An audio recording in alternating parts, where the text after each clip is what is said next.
BEVIS, IFL TV, proudly sponsored by Everlast. Delighted to be joined by my brother, Dan Azeez. Are you Daniel Azeez? Yes. Why do you have to? It's just Dan, man. Sorry, did I bait that out there? No, I don't know why I had an urge to just go with Daniel Azeez. And then I was like, I don't know if you are, but yeah, I'm with Dan Azeez. Last time we spoke a couple months ago, you was in Dubai. We're in Bolton. It's about 10 degrees here, so we're not even halfway to Dubai. How's life been since the UK return? Yeah, it's been all right. Just training. Literally got back about 5 weeks ago. Had to quarantine for a bit, and then got ready for this fight. But luckily, I was out there training. You know, MTK got loads of facilities out there, so I was in gyms, sparring a bit, and hooked up with an American coach, Chill, as well. Very nice man. You know, worked on a few things as well. So yeah, it was good, man. I enjoyed the sort of promo style videos. You must have had like a videographer out there. I enjoyed them. They look slick. Yeah, it's my sponsors. So when I was out there, I didn't just go out there. I had some sponsors that I was working with out there. There's a gym out there that I was working with. They let me use their facilities and stuff. And yeah, that was one of the things they wanted me to do. So yeah. One of the little perks. Yeah. And we was building towards Ricky Summers. This is a good card, right? Ricky probably isn't going to take a backward step from what we've seen in the past. Mm-hmm. You like to blitz your way through people. Is you and Ricky a potential fight of the year? Not even fight of the night, fight of the year, because as a matchup, it looks sick. I just had an interview before, and I was saying, for this fight, I just have an urge to just have a tear up. Not gonna lie, obviously my trainer's there to keep me on the straight and narrow, but I just feel you know what, let's just go for it and see he's still standing, do you know what I mean? But then again, I might go there tomorrow and, you know, not be on that. But just for now, I just don't know. I just feel like, we make for a good fight, and hopefully it will be a good fight, because I've had some opponents that have just made it stinker. He has as well, so hopefully us two makes for a good, exciting fight for the fans. I suppose this will tell you where you're at as well. He's fought at British level. All right, he hasn't won at British level, but he's fought there, and there's a vacant British, which we'll talk about in a bit. But I can imagine you beating him gives you a good idea of where you're at British level wise. Yeah, I don't think the title is vacant, you know. Surely, no? I think he's still got it. He's still hanging on to it. But he will vacate it, though, surely. I know he hasn't yet, but... No, I don't know, bro. I'm being serious. That's what I've been told from MTK, so I don't know. Like you said, he's obviously more experienced than me. He's fought for British title, which that's where I'm trying to head towards. So man, like he poses a stern test for me, and like you said, it should show where I'm at. So yeah. I mean, you say he's more experienced, so he's only 2 years older than you, and you've probably had the same amount of meaningful fights. No? In that sense, yeah. But yeah, he's had like 20 fights, I think. It's going to be my 13th. Obviously, he's been pro longer, but yeah, you're right. Probably the same amount of meaningful fights. So yeah, it looks like it should be a good matchup. Can you take anything from his inactivity? I know he's had spells of inactivity before and bounced back in big sort of fights. Can you take anything from the fact he's been out since back in 2019? No, not really. I don't believe in inactivity as such. Look at Callum Johnson when he was out for how long, then he fought Buglioni, blitzed him in one round. So it all depends on the night, man, to be fair. Personally, me, I like to always be busy, but first and foremost, it's just what happens on the night. So I'm not really looking too much into that. Well, either way, I can imagine you're going to be trying to stop him, which would be a good statement. He hasn't been stopped, so we know the way you fight. You're going to try and stop Ricky?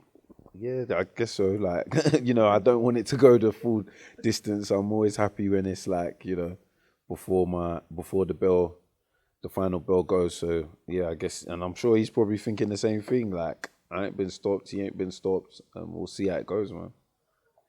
We spoke just quickly before I press record on this, and I know what you're going to say, but is it nice that you can block stuff out now? Because when I last spoke to you, the Ricky Summers fight on this date wasn't a thing. Yeah. And now you're here and you can block all the other shit out. Because obviously we had the Cody Davis thing, which is dead now, I guess. And then, is it nice to just block everything out and like full steam for this fight as well? Yeah, I just focused on Ricky Summers. I'm not looking past him. yeah, but got my undivided attention, and yeah, hopefully tomorrow you'll see, you know, what I've been focusing on, and that, you know, I can bring a good little show for everyone to see anyway, the fans, yeah. I do want to quickly talk about the Cody Davis situation though. Like I said, I think, well, I'm presuming it's dead. Is that the case? You never know. Like we could probably still have a fight, but like I said, I'm just focused on Ricky Summers. Like, you know, I don't want to start saying stuff like, do you know what I mean? But yeah, that's just for now. That's dead in the waters. So yeah. I'm going to ask you about other people, but if you're focusing on Ricky, I'm not going to ask him from your aspect. Just sort of general questions about the division, because there's been a few developments. Yeah. Talking about Craig's British title, whatever happens with it, he is going to be fighting for a world title. Yeah. Richards-Bivol, massive ask. When I spoke to him, he said, "Look, everyone's writing me off rotten." Yeah. Do you give Craig a chance? Yeah, I do, because most of his fights, actually not most of them, but quite a few of his fights, he's been written off. Like, and he comes with the goods. Jake Ball, I don't think people thought he was going to win. What other fights has there been? People didn't think he was going to beat Shakan, I don't think. Yeah, like I don't think. Yeah, do you know what I mean? But he comes and does the job. So if anyone's going to beat Bivol and, you know, upset the apple cart, so to speak, it could be him. It would be him. So I like to see it. I think Bivol's a really good fighter, good footwork, variety of punches, well schooled.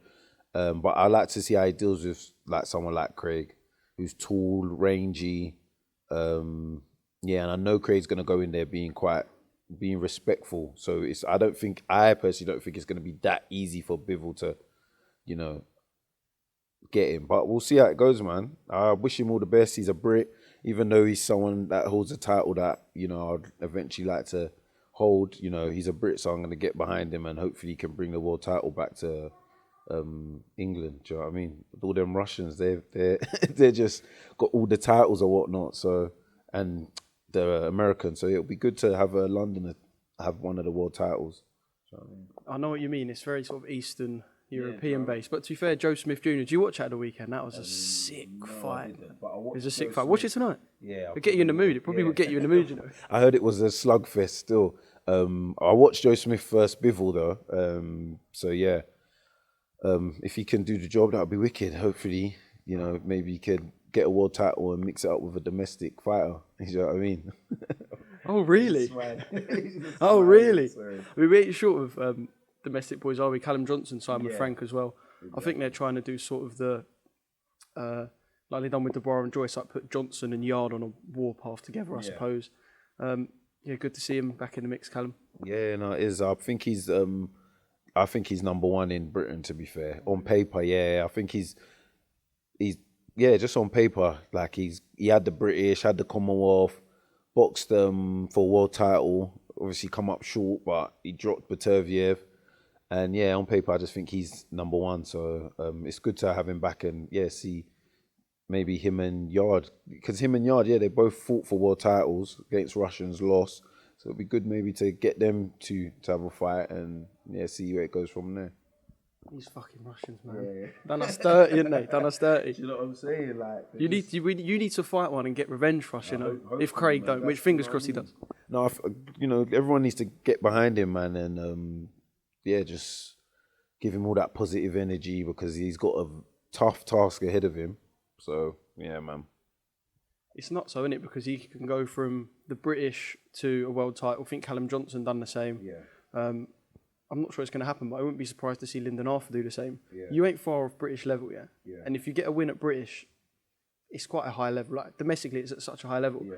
So, am I sitting here basically saying that Dan Azeez could fight for a world title in a couple of years? Maybe, I don't know. God willing, man. That's where all of us boxers are trying to get to. So, step at a time. But do you know what's funny? Every time an English guy goes and fights one of these world title fights, they don't do half bad. Yarde didn't do half bad until he got too tired. Like, do you know what I mean? Got exhausted. Then you got Callum Johnson dropped Beterbiev, who's a monster, but then just come up short as well. So hopefully Craig can go out there and put on a performance that we can all be proud of, and do you know what I mean, and say, yeah, we tried. do you know what I mean? So yeah. Just volleying the mic. Cheers, mate. Sorry, no, I know what you mean. We've got some good light heavies over here. It's a good division, and another belting fight tomorrow. Any last words? Suppose you'd love to have your screaming fans there, but they're going to be tuning into IFL. Message for them, maybe. Yeah, no, just message to all my sponsors that have helped me throughout these times. Like, obviously, it's hard. Like, this is like the second time I've fought in how long because of the pandemic and whatnot. If it weren't for JFW, Jamie from JFW, Danny Robinson from Romax Site Solutions, my Team Connect Force, and a few other sponsors, I won't be able to do what I'm doing. So just big thanks to all of them. QR Unit as well for giving me the therapy and ice baths and the ice chamber, everything. Like, I just want to give them a big thanks, man. If I've missed anyone out, I'm sorry. But yeah, SAS as well. But yeah, for now. Yeah, that's it. It's always a risky one with sponsors because if you miss one out, you get in trouble. He did miss one out. Ray from Reliable Surveyors. Who else is there? Because trust me, I know when people watch these interviews, they think, like the sponsor, but you don't know how helpful they are, man. Seriously. Like, but yeah, I think that's it, yeah. All right, well, and just quickly, this must surely be your final fight behind closed doors, we're hoping as well. Yeah. So how have you found that? Because I was looking at your record earlier and I've obviously noticed this is to win the English outright, I guess. Third time outright? I don't think so. Was it one? I've fought for the vacant belt and this will be my second defense. So I don't know how it goes with if it's the same as like with the British or whatnot. So yeah, I don't know. But yeah, fingers crossed, everything goes well tomorrow, do you know what I mean? No, yeah, I was just going to say, you fought like two of the biggest fights of your career behind closed doors. Obviously, we want to get fans back soon.